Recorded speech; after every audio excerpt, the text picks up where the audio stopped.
Practicing comes from loving music. Yes, I practiced to get my approval of my parents were wonderful, or even to get Mr. Parizo's approval, or even to get my teacher's approval. But for love of music, for involvement with the composers, that's a different thing. And so practicing is very personal. Yeah. Oh, thank you so much for sharing that story. It is so inspiring. And um, one of the greatest lessons that you taught me over the years is really to be honest with myself as who I am as an artist, as an individual. And I have to say, looking back, the 4 years of being your teaching assistant upon finishing the artist diploma has been such an amazing time of growth for me. And one of the things that was so interesting is that every time you would go away, I would give lessons to your students. And I remember thinking, how is it that each and every one of your students sounds so different?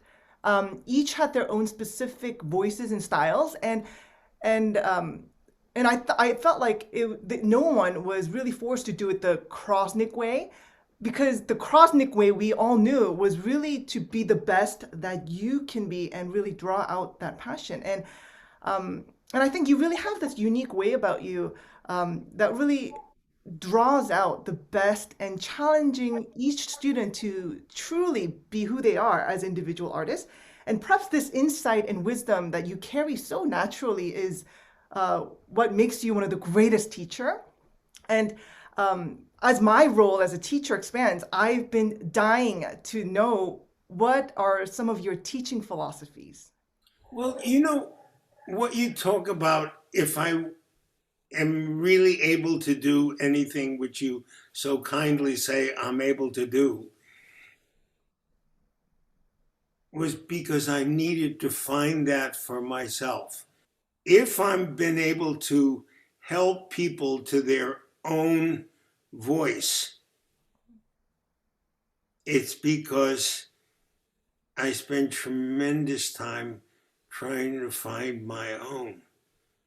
And I spent a tremendous amount of time not being able to find my own and struggling to find it. And certainly by the time I was in my early 30s and I was fortunate enough to join the Juilliard Quartet, there were people, all Mr. Mann, Mr. Carlos, Mr. Rhodes, who were speaking in their own voice. And Mr. Mann was a tremendous example of somebody who spoke in his own voice, you know. And if I've been able to help people do that, it's because I was working on doing it when I was talking to them about it. You know, when somebody talks about, God, how did you know what to tell me about the sound, about the back of my hand, about the. Because I practiced it this morning. You know, even now when I don't play in public anymore very much, I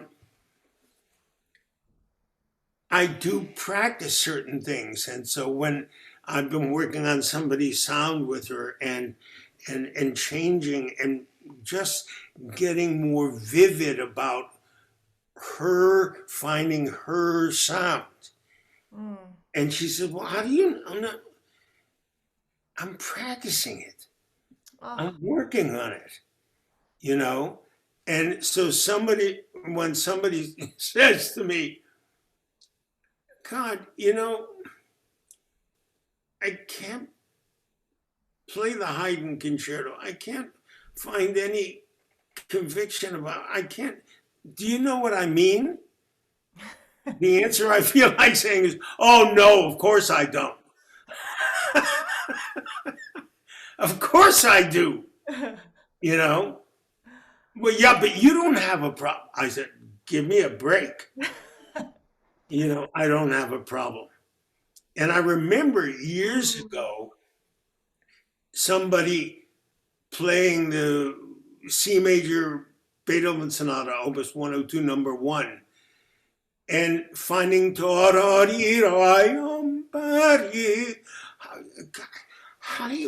you go out there and can hear the C and know where to find it and have conviction about, Mm. instead of feeling like you know and do you know what it is to feel like afraid to put your hand up there?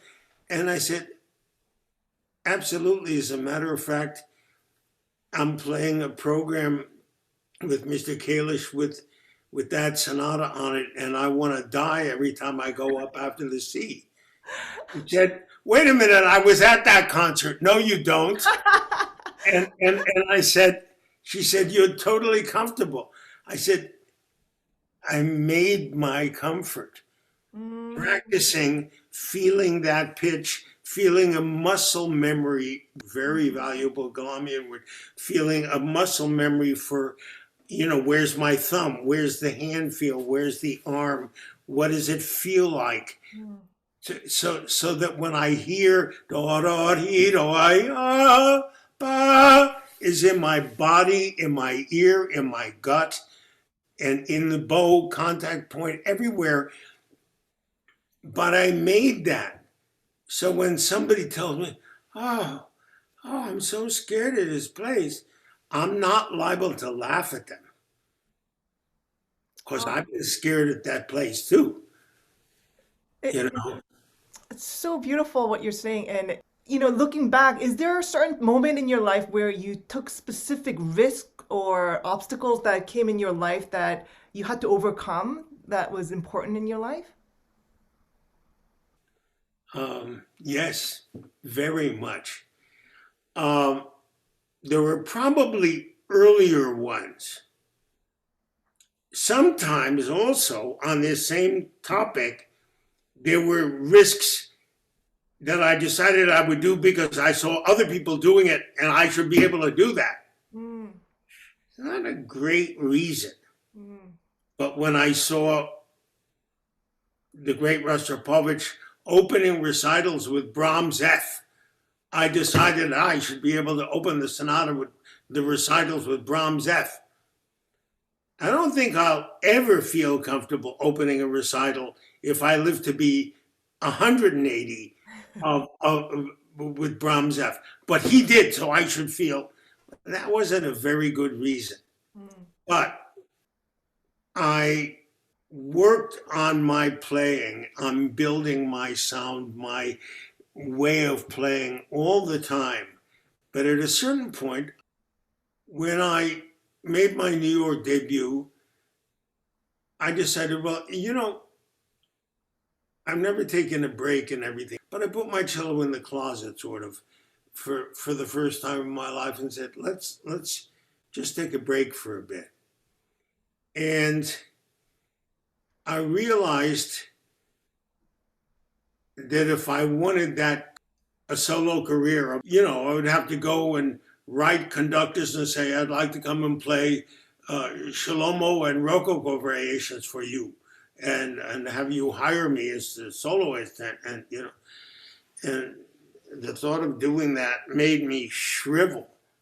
And so when I came to take the cello back and play it again, there was a lot of noise Mm. in my head about my fear and about my disappointing Mr. Silva, who was no longer alive, and Mr. Adam, and my mother, and my father, and people who all expected things of me. And here I was, 29 years old, and where was I? Mm. You know, there were people like Mr. Harrell and Mr. Ma and everything who were making big. And where was I? And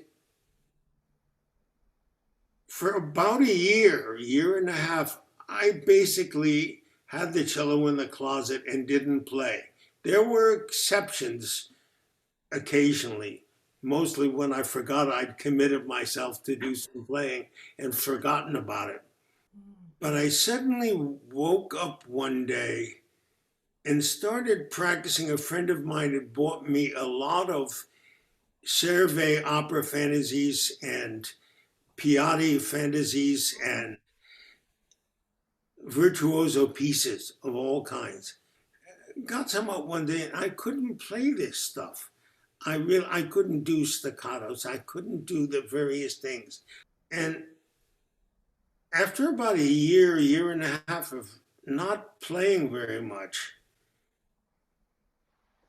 because there was such amount of fear and noise in my soul Mm. about what I would do as a musician, as an artist, what or could I do? I started practicing this stuff. Hey, there was no noise. Mm. There was no noise. And I realized pretty humbly at the time, one of the reasons I don't like to play the cello anymore is I don't like my playing. I don't like, yeah, I can sort of play a Beethoven sonata and this. I can't do the things, quick gestures, quick things that I would love to be able to do that are all over these opera fantasies with staccatos and various things. And I started practicing slowly. Can I teach myself how to do this stuff? So I about risks. I practiced that for a couple of months. Quietly, the cello was no longer in the closet. Mm. I was teaching, but I was practicing every day, longer and longer. And then the practical part of me said, well, if you're going to practice this stuff, maybe you need to put up some projects that would spur you on. I mean, not for another year, but make some dates about playing these somewhere. So I began to contact people and do that. And various people for whom I'm very grateful helped me do that. Basically, I worked for 3 years, 3 or more years on this kind of playing, teaching myself up staccato, teaching myself how to do quick trills and all over the cello and do things that I'd never actually been able to do. Oh, I could do it as a student, but I mean, as part of my vocabulary. And every time I played some of this, somebody would come backstage and say to me, or come back to a cafe where I played it and said, would you like to play it at my cafe? Oh, yeah, okay. Would you like to do this? Would you like to record this stuff? Oh, well, I need another year to do that. I'm not ready to do that yet. But yes, please, that's a yes. I'd like to do that, And I spent 3 or 4 years taking a risk on teaching myself to do something that I'd never really known how to do. Wow. And I made those recordings. I struggled. I remember a close friend of mine listening to me practice, and I couldn't do this stuff. It came out clumsy and heavy and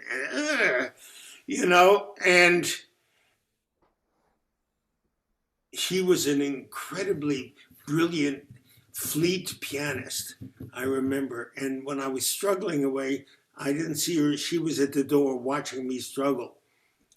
And I said, I can't do this. And I remember she held out her arm and said, what do you have down? I said, what do you mean down? She held out her arm and said, put your hand on me. What do you have down? My hand on her arm, and I had quite a lot of weight down. And I was, she said, forget it. I said, forget what? She said, forget it. She said, you want to move that fast and do that, you can't have that much down. Mm, mm. I said, what? What do you have down? And she put her hand on my hand, and the fingertips were sort of tugging on my skin, but it was very light. And she said, that's what I have down. And I said, mm. This story, I just feel like it's taking me back to the time when I recorded the Piatti Caprices for Naxos label. And I remember you helped me through that. I mean, really, like, I just remember those lessons were so valuable because you would constantly tell me how much do you have down. And Piatti, they have so many crazy things that you just have Yeah. to write. And I just remember crying, going, I can't do this. And this risk that you're talking about, I feel like that was one of the greatest risks that I took recording that. Yes. And But when I'm telling you this story, you know why I was perfectly comfortable trying to help you with that risk. yes, It was not unknown to me. yes. I feel like you really lived through it, and it's just so inspiring. But living through it is really the answer to a lot of that. When one project after the other continued this, and long story short, I wound up in Tully Hall called A Night at the Opera. And it had 3 Servais opera fantasies with virtuoso pieces in between. God help us, the last movement of Kodai's sonata was on Oh there. my God. And I woke up that morning when I had to play this, I couldn't play above 4th position. I mean, I was terrified. And that was that night. And I got to the hall early and at 5 o'clock or something and started playing it, just all of it from the beginning. And I think I played it 1.5 times by the time the guy came to tell me, time, you got to go out now. Mm. And I was perspiring like crazy, and I just took the cello and went out. And it was okay for a risk like that. It was all right. And I played well. Mm. By the second half, with the last Servais opera fantasy, which may have been Souvenir de Spa, and Chopin Polonaise, Mm. I was in dream sequence. Wow. I had I'd done all this work for 3 years, 4 years, and I'd had the courage to take the risk to go to this place. And like you for the Piatti Caprices, all of a sudden, my body in the last 2 pieces of that program was doing things that it actually didn't know how to do. It just did them because I'd been talking to my body, Mm. And later on, way later on, when I was in the quartet already, I ran into Mr. Starker. Mm. And one of the things he asked me in a conversation, why did you do that crazy stuff that you did with the opera fantasies and all that? Well, I saw those programs and I saw those records. Why did you do that? I thought, well, he's asking me. I guess I should tell him the truth. I said, well, I did it to try to get myself to play better. Mm. I took a risk to try to get myself to play better. And he looked over at me and said, yeah, I thought so. Yeah, I know about that. I did the same thing. Oh, Well, I mean, when you bring up the Piatti project of yours, yeah. And I remember you were saying, I'll never get this done in time. And talking to Naxos saying, I can't get it done in time. Can you give me another 6 months, did you say, or something? yeah. Yes. And And they said, we will if you include the opera fantasy for solo cello. Capriccio alone is like 12 caprices in one. Yes, I It know. was just that. I mean, but I remember taking lesson from you, and I didn't really realize how operatic that piece was, but you completely opened my eyes to looking at that piece. And I remember that lesson so vividly. I went to your house actually, because I think it was like, in between school, and I just remember coming out of that lesson, and all of a sudden a light went off, and like I was inspired to look into the music and make it mine, a message that I could say in an operatic way. And I have to say, your recordings really inspired me during that time. Your incredible operatic recordings. Well, it was a product of considerable struggle the whole way. But the operatic part of it, the idea of cello as a baritone, the cello as a tenor, the cello as a mezzo, the Yes. cello as a love scene, Mm-hmm. a scene of anger, a theme, all of it's opera, And I think if it had been playing brilliant knuckle busters, I don't know about doing that. I don't know whether I could have done that or not, you know. But the idea of opera and the surveys are actually that way. But so is Piatti. That was 12 opera fantasies or something all in one, and you sailed through. I mean, It didn't feel like that. exactly. So when we're talking about practicing, it feels like, what am I doing here? What is this for? What am I? And somehow feeling somewhere in your soul, look, I gotta be here. I mean, what I got out of stopping playing the cello for about a year and a half, I kept trying to start again, and it never felt right. Mm. And I felt very tense about playing and about the attitude. And I finally knew to say to myself,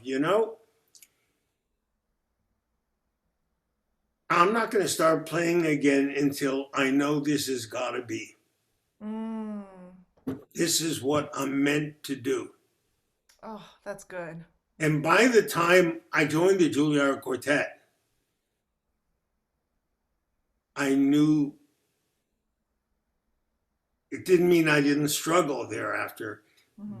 but I knew that when I was struggling, look, I don't know how to play this third quartet of Elliott Carter, but I know that I'm meant to be here doing this. Mm. Whatever it means, God means me to do this. I Mm. mean, it's meant to be. And that's a very powerful thing. And I think without that, Mm. you know, I remember Sam Rhodes and I saw somebody who thought that, he's a terrific player. Easy come, easy go. I just play.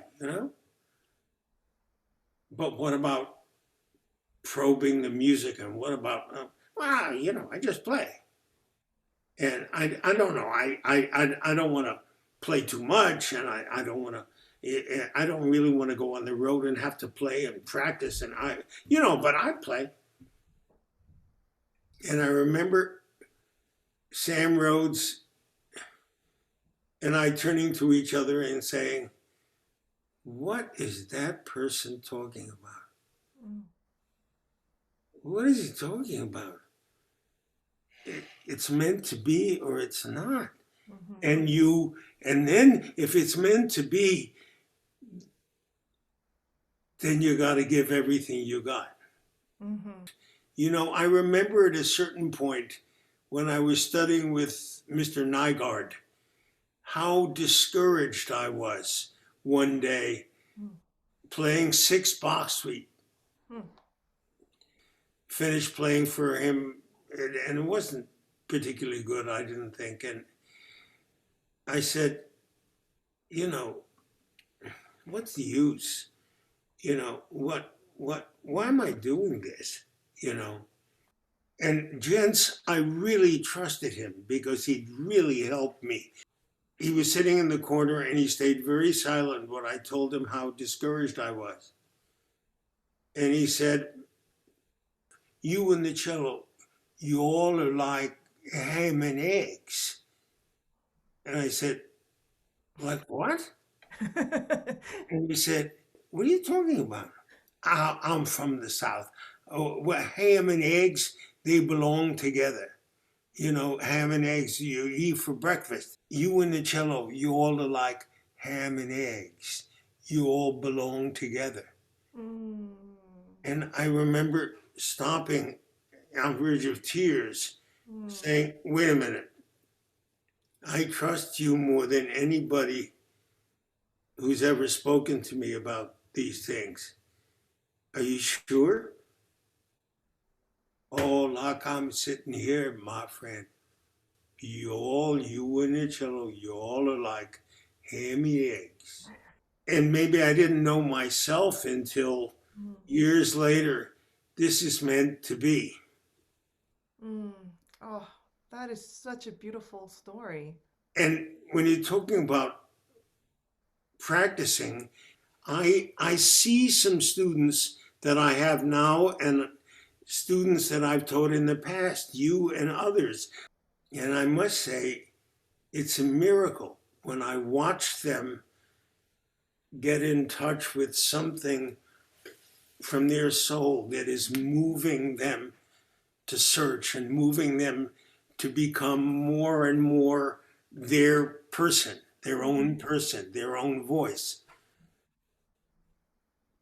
And I heard somebody recently on a recording, and I heard, and I thought, oh my God, boy, he's going to tell me I had something to do with this, but I don't know about that. How has that happened? That's a miracle. I mean, this guy was always very gifted, and he always, but there's something coming up of, Mm, and if if I hadn't had to struggle so hard to find it, I might smile at somebody else trying to find it.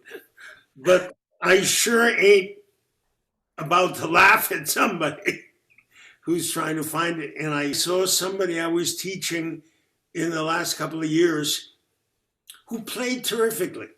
First lesson, I mean, bam, and I thought, what am I, what am I doing here? You know, you know, I feel like when he was playing some of it, I said, "Oh, would you mind playing that again?" And I'm going, I'm watching his hands and watching his fingers, thinking, how's he doing that? You know what? But he just played. And I remember a Brahms sonata, played perfectly. mm, It was perfectly in tune and it was perfectly placed and the sound, and it was fine.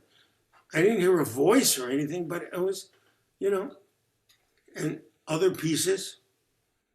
I've tried contemporary pieces. I remember Du Tieu or mm. something. And I don't remember that I did anything. I don't remember if I did or that I did or what I did.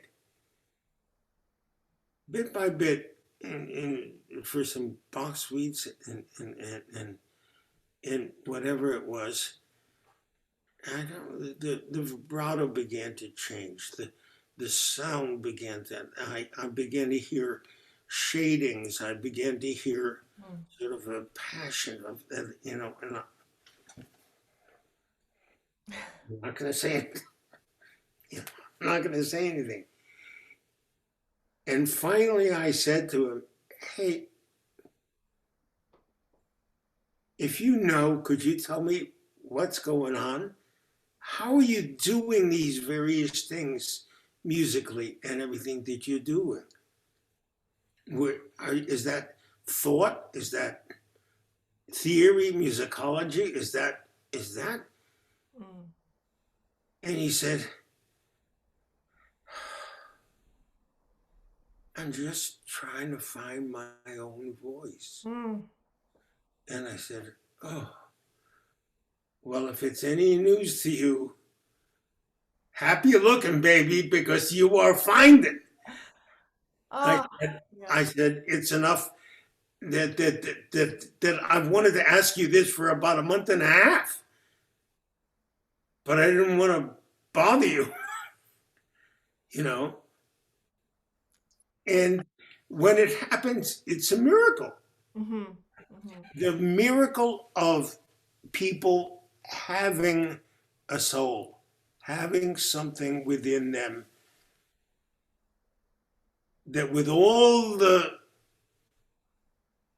coronavirus noise and every other kind of noise that there ever was, of your parents loving you, of your parents wanting for you, of a teacher wanting for you, of with all that noise, that somebody all of a sudden says,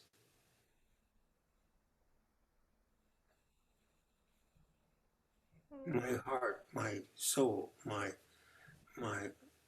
you know, this is what needs to be. It's a miracle.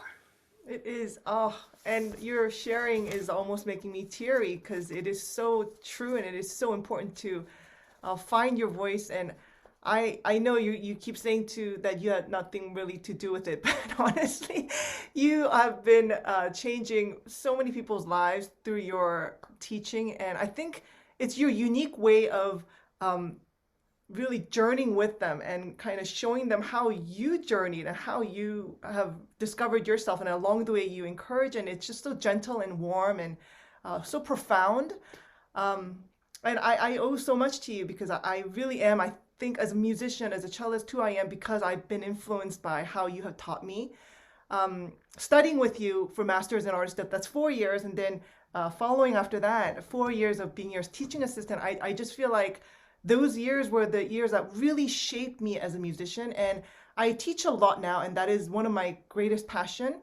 And I just constantly draw back to things that you've taught me, the discovering the sound and really falling in love and showing the students how to fall in love and find their own voice. And it's such a gift. This is such a treat that I got to speak with you. I know I took a lot of time, but I just wanted to tell you that, and it's always been in my heart to let you know how dear you are to me, and not just me, but so many people around me. I know you're. Can I just tell you one story? I remember at Carnegie, I had a debut recital, and at encore, I actually just acknowledged you from the back. And you know what you did, right? Do you remember what you did? I wanted to say thank you to my teacher who, and then you literally went, you you went down. I was like, oh wait, he was there. Where did he go? And then you literally went below. Anyways, and so I know how you feel about these compliments, but I just want to let you know, you're so dear to me and so to so many of us. But I want to ask you one final question. Um, do you have any advice or tips for musicians during this very strange time in history where we really are discouraged? I mean, this particular series, Practice Chat, came out because I wanted to motivate my students and others to practice. And, is there any tips that you would give us as teachers or as musicians or students? It's to have the courage to make something that's of meaning to you. You know, I don't know whether you've seen Juilliard recitals now, but they come out on the stage in dead silence and go, Yeah. and they sit down and they play. Boy, is it strange not to have an audience. Mm, But the fact is, we need to do it. mm, And so, in this period of time, when you're so wonderfully, so bringing people to talk about, why do you do it? Why do you practice? How do you practice? What do you do about it? Um, and almost it's a risk and a challenge. I don't get to see your smiling face. I don't get to, you're not there. Nobody's in the hall. Mm, Well, but I have to care enough mm. to put my soul in the hall.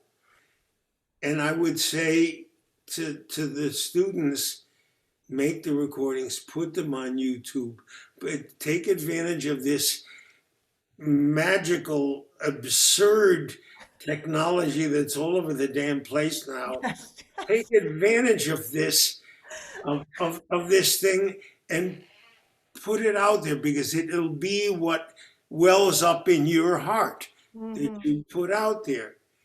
And the welling up in your heart is right now all you have, all we have. But I can feel my voice, Hmm. my, and I would tell students, exercise your voice. Mm. Oh, yes, Put absolutely. it, put it out there. Hmm. Don't stop. Go. Mm. You know. Hmm. And I feel in the end that that will be important. Yes. It's a whole new world that I recently began. I mean, this series and recently began my YouTube where I started like multi-tracking and all that stuff. And it's actually a very fascinating world, and I'm learning a lot, and it's been very interesting. There. I can't imagine learning. I have my phone right nearby, and so I can call Dinah from upstairs and say, "Help!" And Dinah says she doesn't know anything about it at all. She knows a hell of a lot more than I do. And then never mind Josh or Gwen. Gwen, oh, look, you do, I just saw the cover of a CD that's hip hop music and three rappers, right? Two of the rappers are black and one is white. And it's a whole CD of rap music about this period of time.